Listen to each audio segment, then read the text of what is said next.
Hey everyone, Nimblebird here. I'm the composer behind this beautiful game called EXOSHOCK, and welcome to a definitive tutorial for EXOSHOCK Founders Edition. Founders Edition is the early access to the early access for EXOSHOCK, and if you buy the game now at its cheapest price that it will ever be, then you will get access to the whole game, which is this tutorial is all about. Now, since this tutorial covers pretty much everything that you need to know about the game, I will obviously make an updated version of the tutorial for the early access release. Currently, early access also provides different cool patterns exclusive to the founders that buy the game early, as well as a cool new patch. This one right here. The Founders Edition will also provide different weapon skins as well, although they are currently not in the game, so you'll have to wait for that. Anyway, this video is going to cover pretty much everything else that the tutorial section does not cover in the game, as well as some other extra tips and tricks, useful ones at that will help you climb up the ranks with ease and precision. Anyway, without further ado, let's get to it.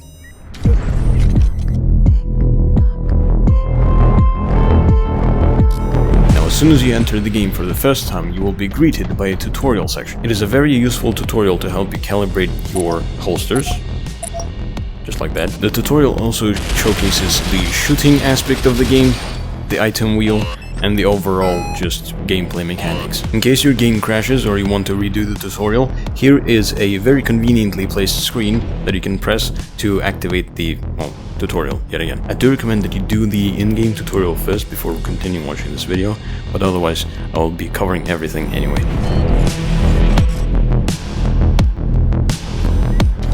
Now, for the first three very important things that the tutorial section does not tell you is how to jump, how to crouch, and how to enter the slow-mo mode. All of these actions are performed with the right analog stick. To jump, you have to push the analog stick upwards, and that will launch your character up. Similarly, to crouch, you have to press the same stick downwards, and that will make your character crouch. To stand back up from the crouching position, you can either press the same down crouch button, or you can try to jump. As for the slow motion that is only available through single player, you have to press down on the analog stick itself until you hear click, and now whatever you do in game is in slow motion.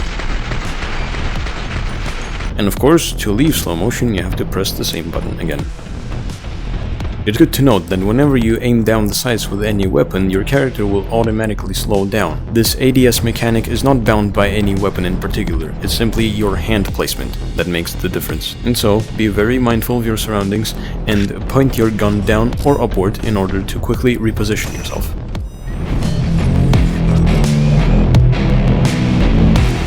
Now, when it comes to combat, weapon deployment and item usage are two key things to know before going on your first contract. To deploy a weapon, you have to press the grip button on your controller. Now, be mindful that the distance does matter when you press the grip button. So, for example, right now I'm pressing grip far away from my body and nothing's happening. But if I put it close to my chest, press grip, there it is, my primary.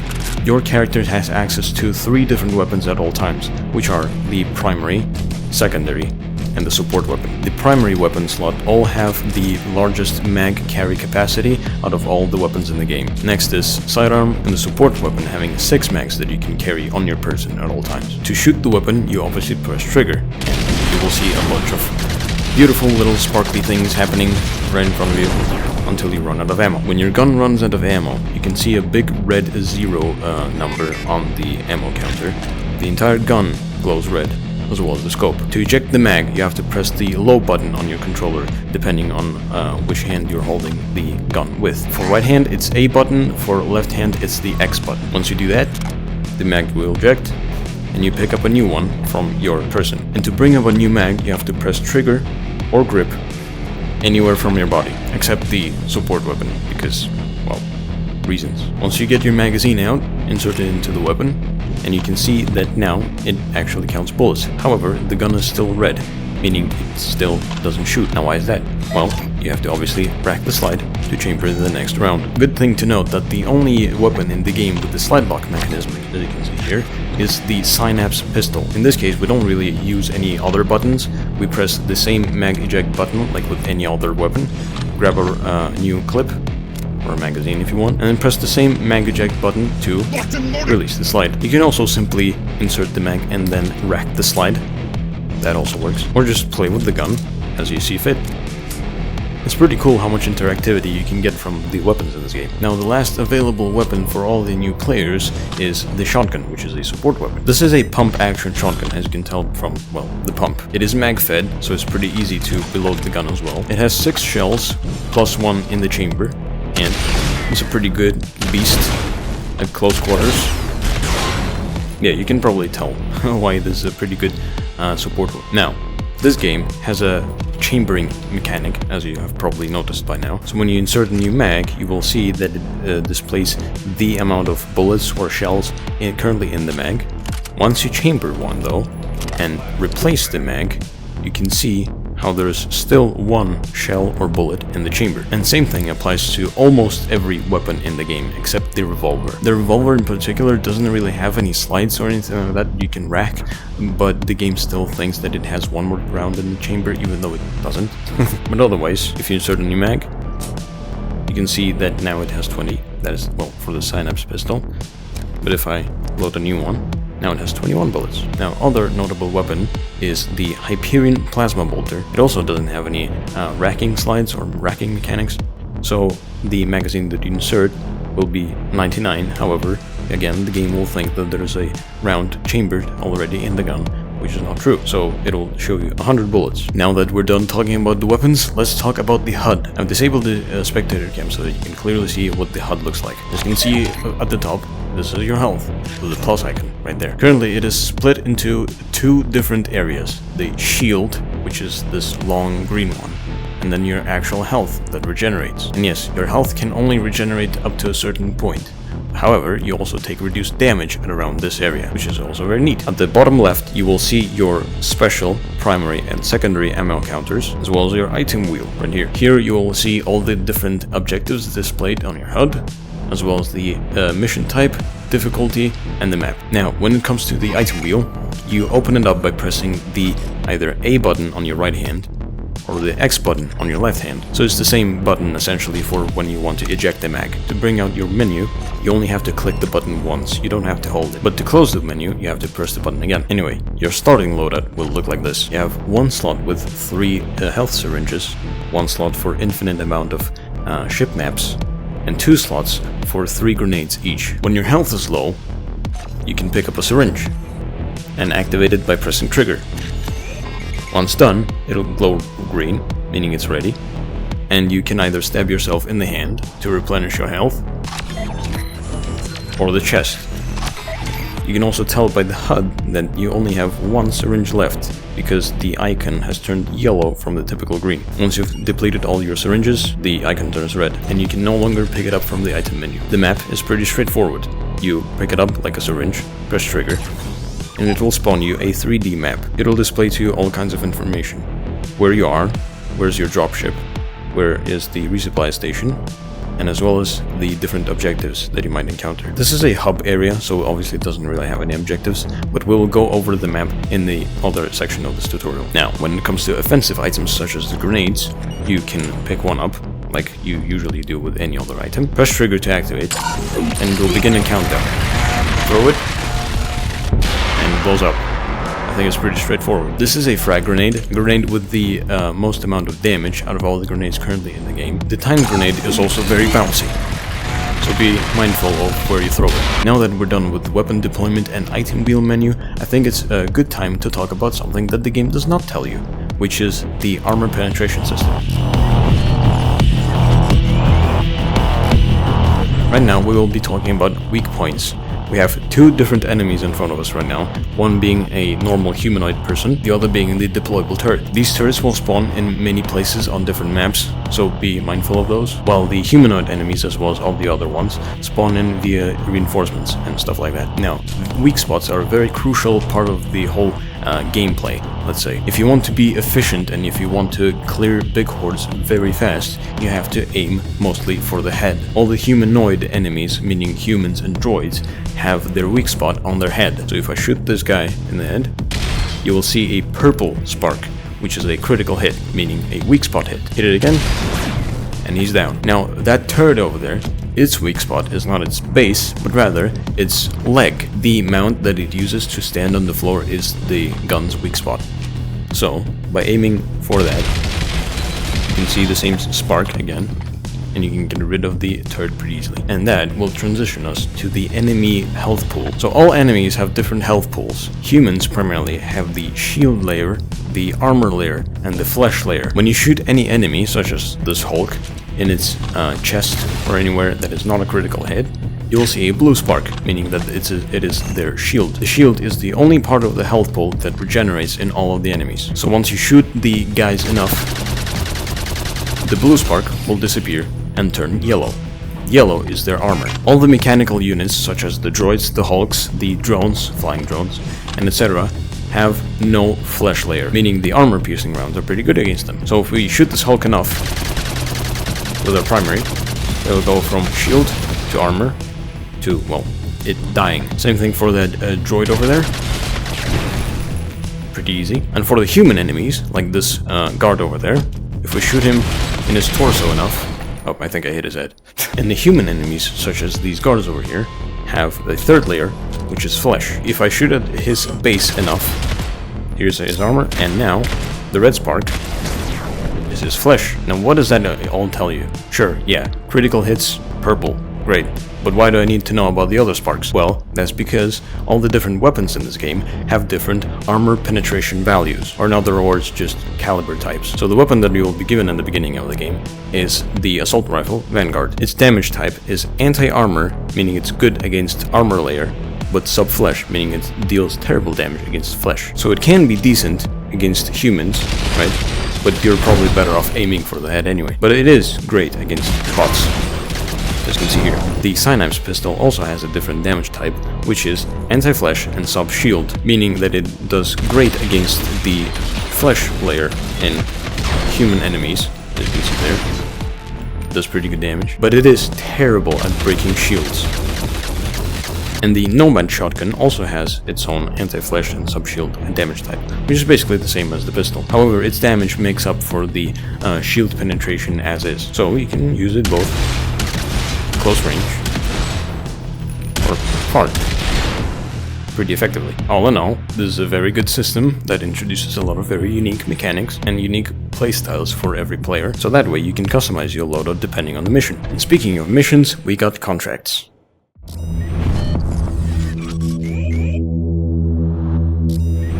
So this platform with different monitors and screens has this contract selection screen. So all the information on all of these contracts is always random, except for the resistance levels. Resistance level signifies how difficult the mission is. 1 being the easiest, 2 is harder, then harder, and until it's just impossible. Each difficulty accounts for how fast the enemies react and how many of them are per ship. Currently, there are 3 different types of maps in the game, being the INS Alpha Breaker, INS Origin 1, it's supposed to say Origin, but it doesn't, and the INS Ballista. Because there are 6 different contracts, you will get at least 2 of the same map each. Payout is your XP. The harder missions you play, the more XP you get, and you use that XP to, well, unlock new weapons and items. Objectives tell you what you need to do on each mission, and we'll go briefly over the different objectives in a moment. Easiest difficulty always has just 1 objective, the next has 2, then 2 again, and then extends to 3 and doesn't go past that. The first 2 difficulties, or contracts, have no complications whatsoever, but all the next ones do. Automated defenses is a complication where you fight only all the robot enemies in the game, except for the defector, which is always human. Low-tech complication, which is the most recent one, is quite the opposite to automated defenses, being that you only face human enemies, as well as some occasional drones, like flying drones here and there. This complication also has no deployable turrets, meaning that this ship in itself is, well, very low tech, as the complication suggests. However, you will be mainly overwhelmed with numbers of enemies. Speaking of numbers, Droid Horde is quite literally that, but, well, droid. Imagine like a zombie apocalypse, but with all the droids and robots in this game. This is the only complication in the game which not only changes their appearance, but their stats as well. In this complication, you will be facing a lot of dismembered and broken down robots that try to overwhelm the player with numbers. Yes, there are also Hulks, meaning the big robot guys, right? But their armor is also decreased, as well as their accuracy is pretty bad. Faction warfare is a pretty fun one and always chaotic. It is a type of complication where you board an enemy ship that already has a conflict happening between two different factions, and you're just kind of in the middle of this whole fight. The reinforced inbound complication is a type of complication that gives you a timer on your HUD, and once it depletes, it will increase the current difficulty up to the next one. And because there is no higher than the Citadel, you can technically go up to level 7, which is an unknown resistance level. Those are all the current complications currently in the game, and as you can tell, it's probably very important to read the objectives and all the different information on the contract board before you board a ship. Now we'll select the easiest contract out of the board, go up to the dropship, well, loading area, and press launch.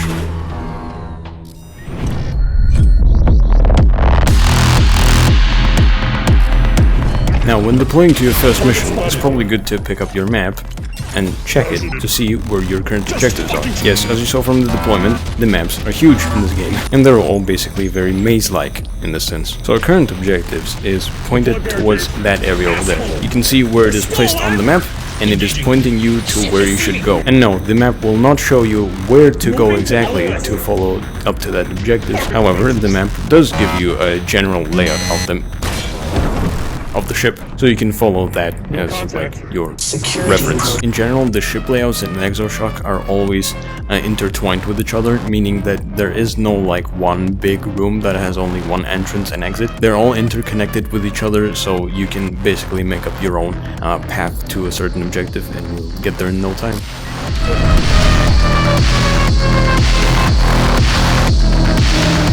As for multiplayer, which is the newest addition to the game, here's how you can create a match, host a match, or just join any match. Quick join is pretty self-explanatory. However, if there is no available lobby, the game will instead create a new lobby for you, which will be public. You can search matches, obviously, or you can create a match. So if you're creating a match, you are essentially creating a private match for, like, let's say your friends or whatever. You have to insert a 3-digit code, which can consist of both numbers and letters, and then you press the Start New Match button, and in order for your friend to join you with the same code, there is really no like search by code button anywhere, so they would instead have to create a new match as well, insert exactly the same code, and start new match. And that way, you know, you'll be connected by the same match together. Yes, it is currently a very weird system, however, it will be changed in the future, but just, you know, just a heads up. Hey, there he is, there's Sketch. So, Sketch will join us today.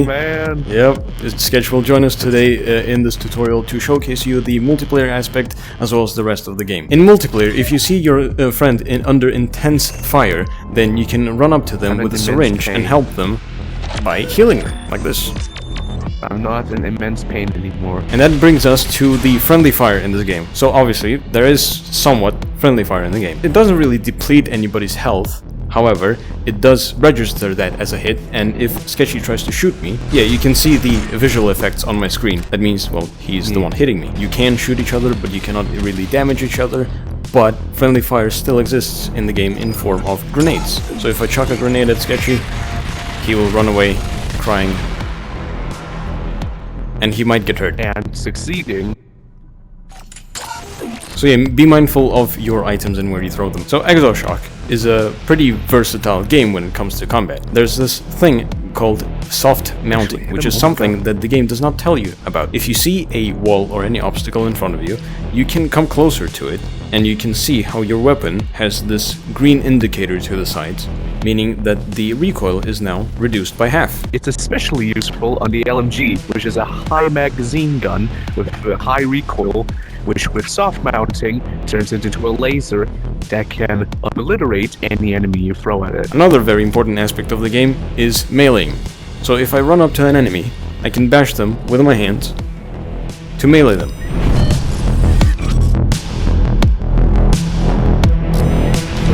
So as you can see, our friend Sketch over here has a different color palette as well as a pattern. Well, and that brings us to the customization menu. And here you can customize your avatar however you want, with all the different color palettes that are available, and that are named in a pretty cool manner. Patterns, some of them being the founder exclusive patterns, the glowing one and the basic sprite pattern. Bragging rights. Yeah, for bragging rights, exactly. And then in patches, you can also choose the founder patch, right there, very nice and colorized, or any other available, just classic patches that were available from like what, alpha build of the game, and there's also some community picked patches. So just a lot of community made stuff. Also in the colors, for example, there's HEV, Black, and they've been in the contest.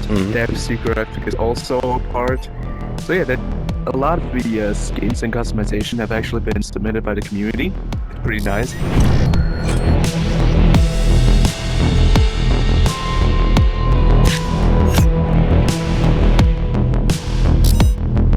Okay, so this objective is called Silence the Defector. So there's this one guy who has a marker on him, and it is a high value target that we need to eliminate. How about Sketchy shows us how we do that? And there he goes. And we're done He's with dead.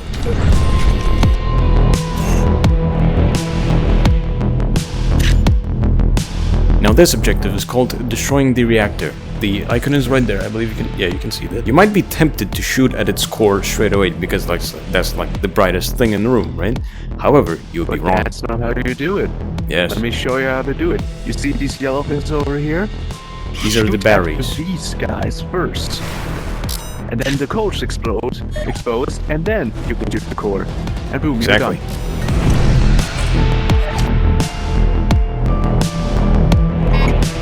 This type of objective is pretty straightforward. It's called extracting data. You will see this beautiful little monitor, which usually has some text running through it, and it has a data chip close to it. Once you grab it with your grip button, you're done.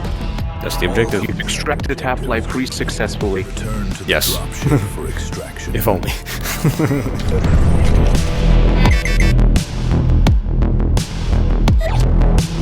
This current objective is called Securing an Informant. Here's its icon, and if we come up to the informant, unlike the defector, you don't have to kill that person. Instead, you have to extract the person. By coming closer to that person, she will say some voice line, and then she will follow you everywhere, deploying shield grenades and just overall helping you with gunfire.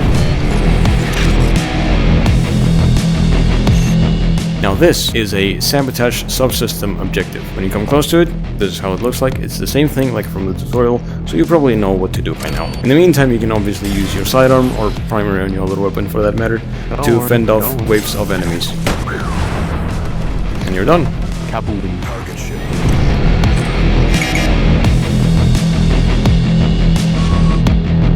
This, ladies and gentlemen, is the mainframe. Yes, this is the hack the mainframe objective. We gotta download some stuff because our enemy here, Latimer or whoever they are, kind of has a lot of data that we want. So what you need to do, as you can see, it's now yellow, which means one of the bars here is synchronized with the current signal. And now, if in the green area, that means that it will lock on and will download. Now we've got to protect this little thing because it will desynchronize its signal, and when you're not there to resynchronize it, like now. This happens. Yeah, so you have to align the levers correctly so that the screen turns from red to green, and then it will download the data or whatever, and we're done. There we go. Yep. One more good thing to note is that if there are way too many enemies in the same room at the same time while the download is happening, then the download will get interrupted a lot frequently. A lot more frequently, I'm sorry. That is not a word.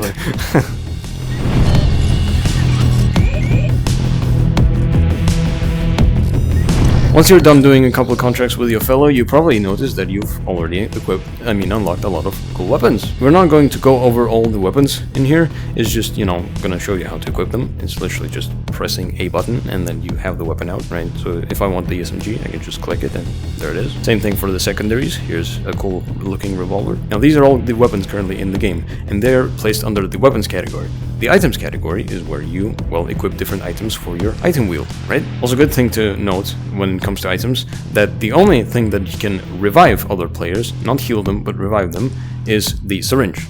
So make sure to keep at least one of the slots occupied by the syringes so that you can help out your teammates when in a crutch. Yeah, that's currently the only item that's able to revive. So I've covered the top row of all the items, and Sketchy will showcase us the impact grenade. Alright, so the time grenade, you arm it, you throw it, it has a timer. As the name might suggest for the impact, if you throw it, it's going to explode on impact. Or It also if has you a hold timer. it in your hand too long, like this example. Yeah, there you go. That's better. The smoke grenade is a pretty interesting item. Once you grab it, arm it, and throw it, it'll deploy a smoke. Pretty Very big interesting, area. very smoke. What it does essentially is it covers the eyes of all the enemies, right? So they might shoot into the smoke cloud, depending on where they last saw you, right? So they might just have a general idea of where you could be, and they will start spraying in that general direction. Or you can just completely go invisible and past enemies if you time it correctly and put it in the correct spots. So it's a pretty overall interesting item, but it's not really often used. The shield. Yep. What makes this little fella very interesting is that this basically makes anything in this shield immune to damage from outside. If I shoot the shield, Nimble won't get a single bit of it. But if I'm in the shield, you won't receive, but you can still shoot out. Yes, and you can shoot from inside out the shield, but you cannot shoot from inside in the shield. However, enemies can also use the shield, and in this case, it's probably good to bring a grenade with you to throw it inside the shield and just make their day worse. So, you've just seen a shield, but what if I show you a bubble, not the AI bubble, the health bubble? Everyone in this bubble will get their health back a small portion at a time. So if you're low, not down low, and you're in this bubble, you'll get a bit of health back. It's really useful, but as Nimble said before, and as I said before, you cannot revive someone with this. If they're down, if they can't move, and if you see that little icon, you cannot be revived using the bubble. Exactly. This is not possible, at least not anymore. Also, one good thing to mention, the difference between the shield grenade and the healing grenade, is that the shield has a lot smaller area of effect than the healing grenade. It's just as the enemy has a sentry, you also have one. Exactly, and that brings us to the deployable sentry right here. So yeah, the sentry grenade essentially works as a like a backup fire guy, right? And you can place it on the walls, on the ceiling, on the floor, anywhere. Just, you know, be creative and throw it at many different spots in the maps. The next item on our list is the seeker grenade right here. It looks like a shield grenade, but it isn't. It's a seeker grenade.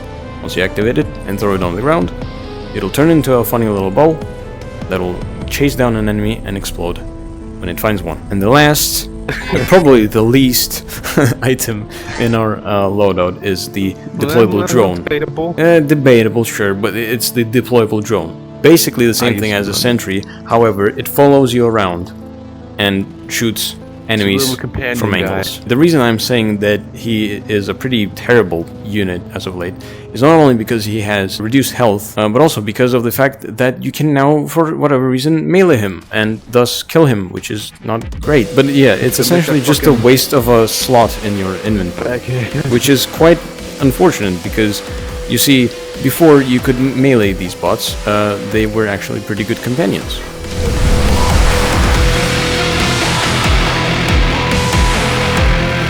So this was the definitive tutorial for EXOSHOCK Founders Edition. Hope you enjoyed this video, hope you learned something new, hope that this information will be considered helpful for your future contract endeavors, and we'll hope to see you on the battlefield. Well anyway, thank you for watching, and I hope you enjoy the game. Have fun playing. Yay! Have fun exoshocking.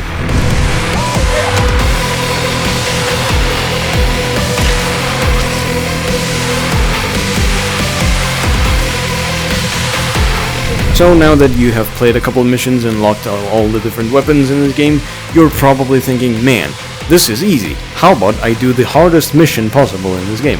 That is where we come in to say, no, don't do that.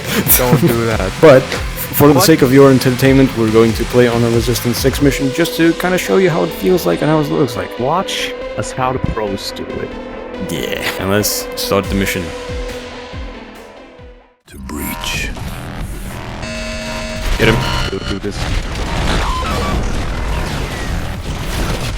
Watch out, there's a drone. Copy. Yep, thank you. Suppressing. Thank you. Suppressing. Nah, I'm dead. Help, thank you. You did help. I picked the wrong thing. But at least that helped both of us, I think. Alright, pushing. One good tip is to get distance, because if you're in the starting area and get absolutely bombarded, that's not good. Yeah, you have to get out of that area as soon as possible. Yeah. After that, the hard part is done with this game. Okay, let's get the resupply. Yep. Also a good thing, if you need a resupply but don't need it, activate it anyway. It does not have a timer. No. It also does not replenish. If you activate the resupply once, that is it. These are all the 4 boxes you're getting. Yeah, but it's still good to activate it because maybe you need it. If you see a resupply, activate it. Don't worry about it. Just let it be. It replenishes everything, so just take one. You only need one. It replenishes your health, all your mangs, all your items, even adds an extra bullet in your chamber. So yeah, you don't even have to reload or anything. We are in a very good spot because every objective is at one side of the ship. Yeah, exactly. Secret grenade, don't worry. I'm on your tail. Check your breach points.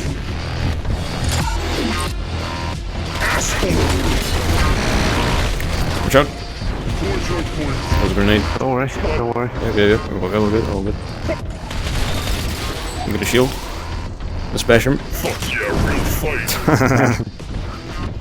Bash him in the head. Okay, so the defector is upstairs. Let's go get him. Okay, let's get in. If you're playing on this mission, on this map especially, there's a chance that some of the objectives can spawn really close to each other, which is nice. Yep. Watch out, grenade. Oh, damn. Yeah. I mean, it's been obvious as of now, but another good point is that the objectives spawn procedurally, just as the enemies also do, which makes everyone... The maps are the same. They're the same like layout, so it's good to remember them when you can. I mean, memorize. Yep. Yes. That's around. But the objectives are random. The objectives are randomly placed on presets, and the enemies, well, they spawn dynamically. Okay, I think we need to move. Yeah, we do need. Move upstairs. There's an 8. Damn. Need help? Ah, yep, I need help. I died not in a very convenient time. Thank you. Yeah, what tends to happen? Remember, one thing that's important to remember is don't let your ego feed you. If you don't die, that's great, but dying is part of the game, especially if you're on a difficulty that's incredibly hard. You don't need to do no-death runs. That's not what you need to do. It's not essential. Oh, damn, there's a guy behind.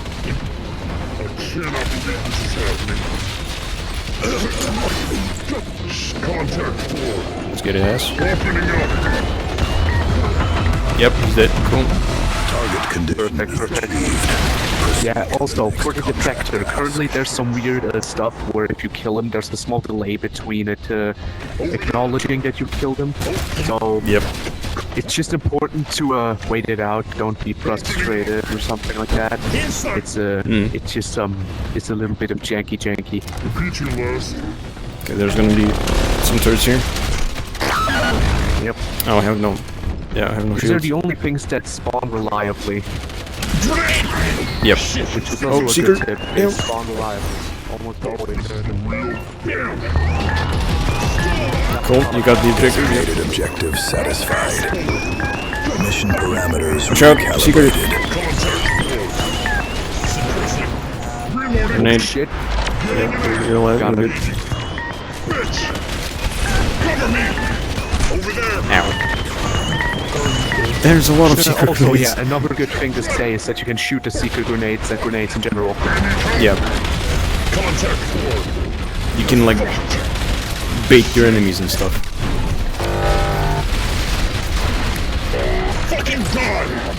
Oh yeah, one final thing that I wanted to mention is that the AI actually has a suppression mechanic.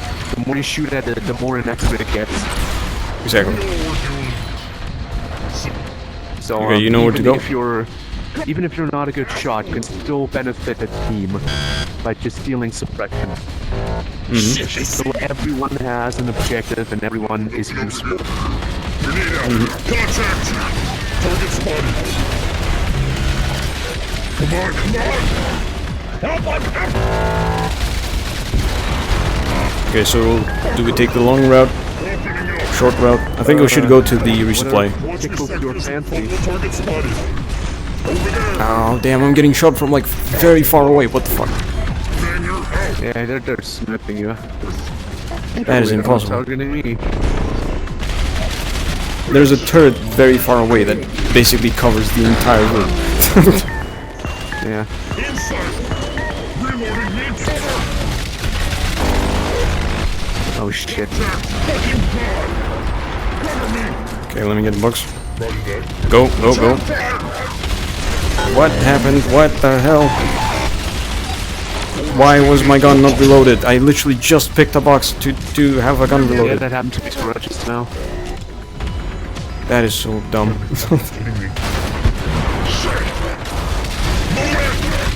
Okay, peek. Only peek. There's a lot of guys here anyway. I got a seeker. Yeah, seeker just fell down. I'm an idiot. I wanted to heal you there. Ah, screw it. Doesn't work. Reloading need cover. As you can see, Res 6 is pretty chaotic. Yeah, there's a lot of stuff happening. Suppressing. There are so many secret grenades! What the hell? Yeah, I think part of the reason for this is actually a bug. Is it? Resistance levels should have intensity levels, which mean how many enemies are spawning. Currently, that is constantly at 100%, meaning the maximum amount of enemies the game can throw at you is always going to be happening. Which is Do you going to need a be fixed, resupply? I think. Yeah, I just grabbed it. Okay, good. Greedy little guy. So, if shit, that my happens, weapon the again. patch is going to come out like today, tomorrow, something around the time of recording this. So, it's not going to be horrible for you, I assume, but just be ready to meet some BS.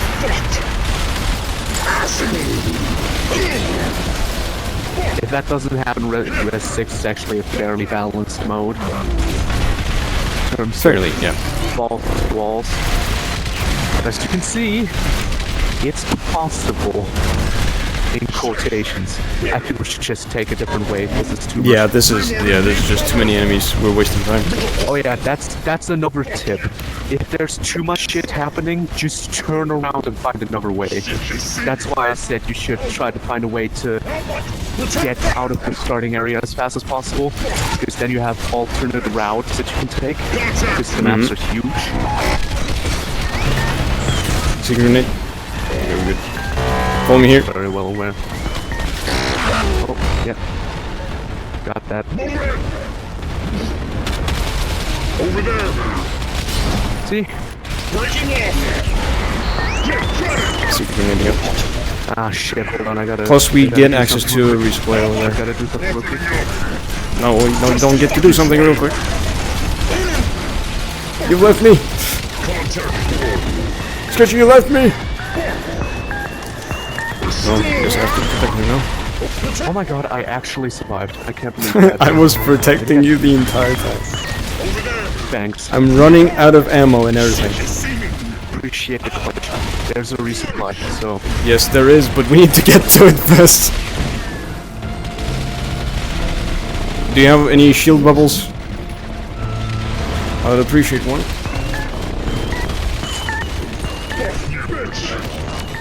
That is a health bubble, but sure, yep.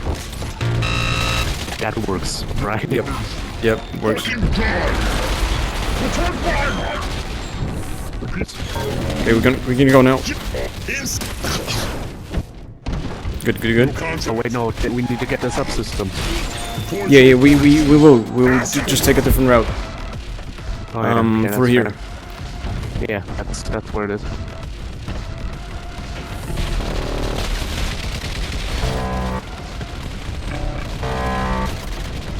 Oof. A lot of turrets. Here's that fucker. Found the sniper. This is not a drill. Shush! Good stuff, good stuff. Now this area is clear, finally. Somewhat. Yep. It'll just take a while until these guys actually come here. And I'm down. Help. Help. I'm on my way. Take this. Okay, use the subsystem as your cover.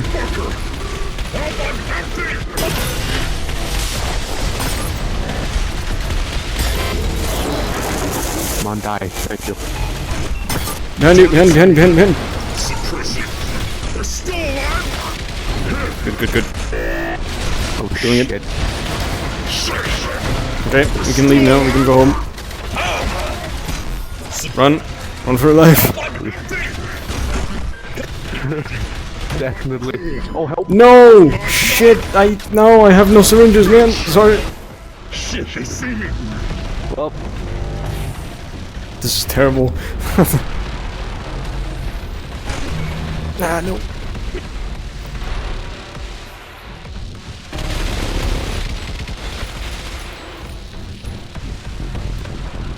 Okay, he will respawn. Speaking of, there are limited respawns for every player. I mean, for all players in general.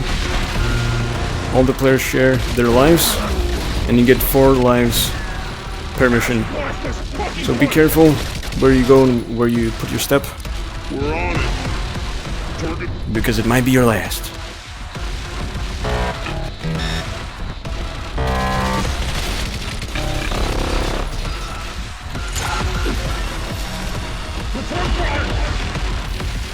There you are, Sketch. yep, I'm running for my life as we speak. You don't have to do that no more. Cool shield. Shit! Contact! Whoa, this guy. He stinks. Got it! Shit, they see me! Target spotted! Sketchy, where are you going? Why are you going that direction? Oh, he almost died. Okay, back to the dropship. Go. Sketch, And come on. he's running for my life here. There you go. Finally, some peace and quiet. Alright. Run! I don't sprint! Oh, Yeah, beautiful. We did it. Oh, nice. that's Dun, not dun. close to it. Yeah. That was stressful.